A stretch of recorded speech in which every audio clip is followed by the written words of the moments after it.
What's up my people? Iyi ni video ya kabiri, okay, tugiye kureba noneho uko wa color gradinga iyi music video yacu. Urabona ino workspace yacu uburyo imeze, irimo ama clips menshi, irimo ama shots menshi, twafashe wide, twafashe close up, medium, ibintu nk'ibyo ngibyo. Noneho tuyikurebera hamwe uko wakora color grading kuri izi clips, kandi ikaza ari color grading imeze neza kandi isa nkuko nabibabwiye. N'ubundi nibwo turaza kureba final result ino video irangiye tumaze ku exportinga kugira ngo turebe uko bimeze. Now let's get dive in. So guys, n'ubundi ndaza creatinga adjustment layer, okay. So ndazana muri project, inze muri new item, inze creatinga adjustment layer, noneho inze kuyishyira hehe munsi y'iyi adjustment layer crop, okay. Nayo nye extending muri ubu buryo guys. Ahangaha ho ngiye gucreatinga like ngo ni base color, ndabita kari base color ngiye gucreatinga kugira ngo clip yanjye ize kuba ifite color grading imwe, kandi ikindi ntago nigeze nyishutingira muri S-Log, okay. Nkuko urimo kubibona gutya guys, nkuko nayishutinze ntago ari muri S-Log, nayishutingiye n'ubundi muri mode isanzwe. So ndatanze hehe muri workspace ya color, okay. Noneho ahangaha ngiye kwepotingamo lat ya look ndaza gukoresha, okay. Data nza kwibrowsinga aho nayibitse guys, ngiye gukoresha ino look imeze gutya, okay. Nayo iri cinematic, ariko nkuko twagiye tuyibona hari clips zimwe na zimwe zigiye zifite urumuri, izindi nta rumuri zigiye zifite, okay. So icyo ndaza gukora guys, ndaza kubanza nakora color grading yanjye iri base, okay. N'ubundi ndaza kuyikorera hano kuri adjustment layer. Already namaze kwepotingamo lat, ariko ngiye kuadjustingaho ibindi bintu. So hanga ndashaka ko icyatsi cyanjye kiba kiri clean, okay. So ndatanza hano muri curve, noneho inze hano muri hoovers noneho icyatsi cyanjye kugira ngo nze kugikuramo uriya muhondo kize gusigara wenda y'icyatsi kiri clean. Urabona ko guys, okay, already hano cyahise gihinduka.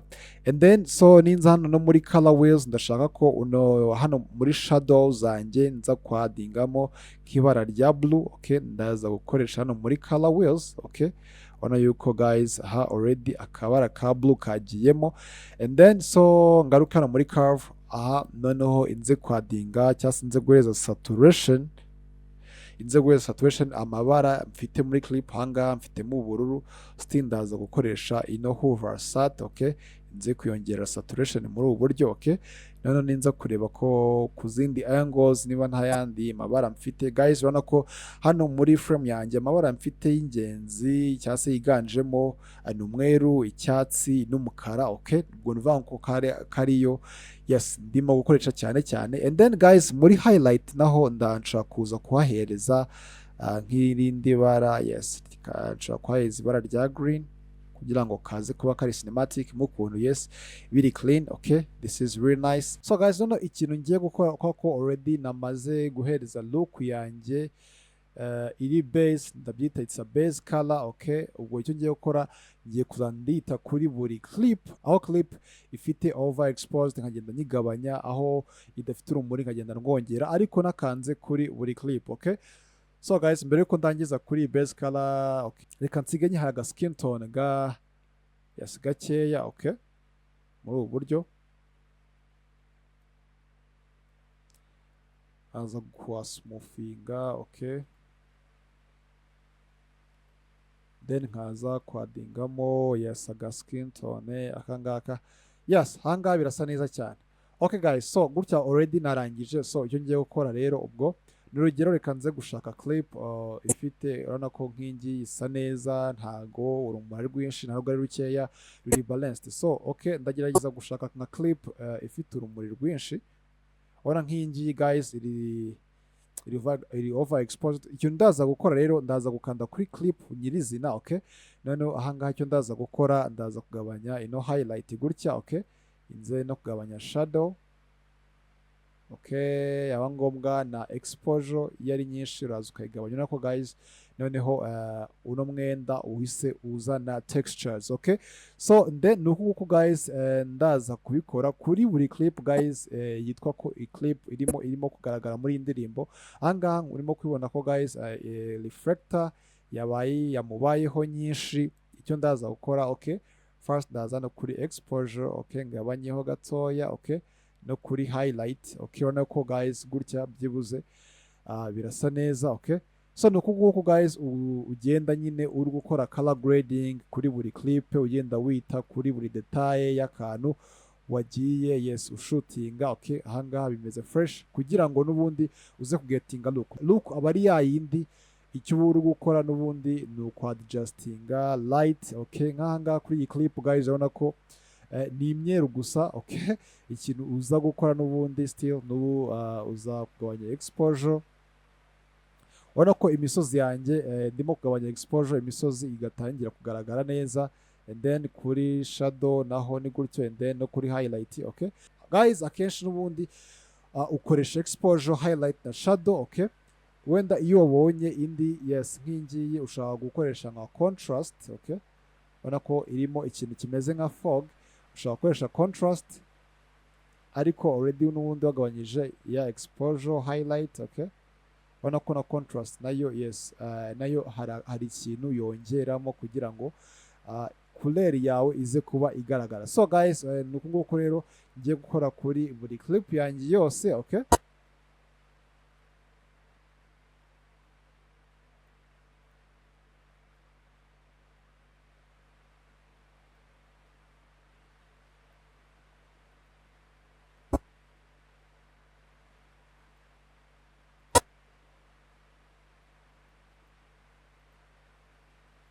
Okay guys, gutya ndangije gukora color correction cyangwa se ndangije kwadjustinga light cyangwa se urumuri muri clip zanjye zose, okay. Ubu icyo ngiye gukora guys, ngiye kwandikaho text, okay, and then ndangiza mpita exportinga. So guys ahangaha okay, n'ubundi text no kwandika ni bisanzwe, ndaza no kuri text, indirimbo yitwa ubuntu, okay. So nze kuyandika muri capital letter, okay, ubuntu, okay. Ndahita nza guselecting ino text yanjye guys, okay. Inza hano muri effect control, hano nze gucuzinga font, ahangaha ndaza gucuzinga font nshaka, okay. Ahangaha haba ari amafont menshi, hari amafont nagiye downloadinga, and then kanze guhitamo ibara ry'umuhondo rivanze yes brown gutyo, okay. Noneho guys inze gushyira yes inze kwigira nini kugira ngo nyine text yes aba ari nini kabisa imeze fresh. Guys gutya nakanze control kuri keyboard yanjye, niyo mpamvu kubona uno murongo w'umutuku yes ni mezire, n'uyu nguyu w'ubururu guys. Ahangaha guys bite binyereka ko iri jambo riri hagati neza muri frame cyangwa se riri hagati muri composition yanjye, okay. So noneho nkaza gufadinga imbere n'inyuma muri effect, okay. Nze gushyiraho film dissolve, no film dissolve ndaza kwishyira imbere na hano inyuma guys, okay. Kuburyo none ninza guplaying indirimbo ari uko nguko biraza kugenda.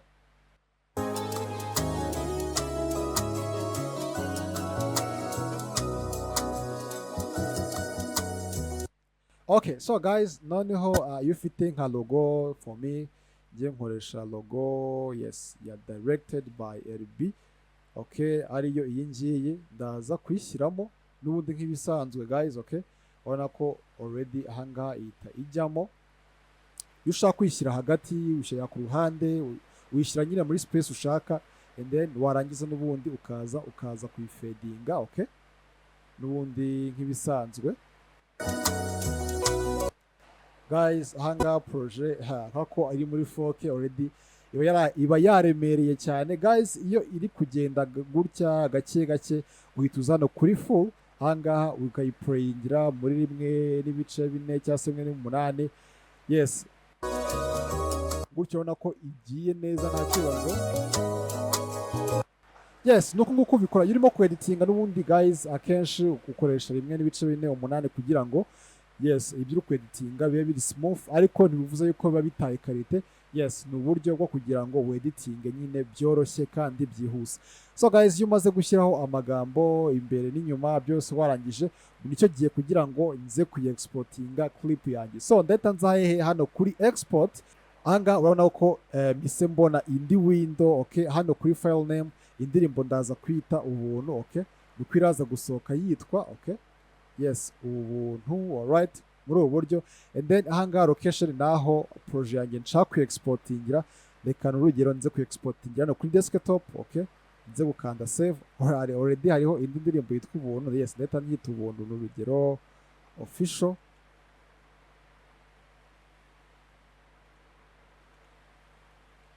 Gutya, and then nze gukanda save. So guys, ahangaha kuri preset njye n'ubundi nkunze kuyisohora hano muri high adaptive bitrate, okay, kubera ko iri muri 4K, unabishatse ahangaha wayituza ukayisohora muri high quality 4K. Guys, ahangaha isohoka ifite gigabyte ebyiri, okay, hano iyo nze kuyishyira muri 4K n'ubundi ishobora gusohoka ifite gigabyte n'ubundi ebyiri na megabyte 100. Urabona ko guys, yes, bijya kungana, ariko njye already nkunze gukoresha hano kuri adaptive high bitrate. Format yo ni #264 nta kindi. Iyo umaze gucekinga bino bintu uko ari bine, nicyo gihe uhita exportinga video yawe, and then ukahita ubona final result. Okay guys, urabona ko process yose twayisoje, naho nicyo gihe ngo turebe final result, turebe uburyo imeze.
So ndizere ko mwayibonye guys, none wakunze iyi video, please ntugenda koze subscribe. Muri video y'ubutaha none tugomba kweditinga music video iri official, okay, none tureba ibindi biri advanced. Subscribe, comment, like, leave your thumbs up, ibintu nk'ibyo ngibyo kugira ngo dukomeze staying in touch. Ndabakunda cyane rero, tuze guhurira muri video y'ubutaha. Peace.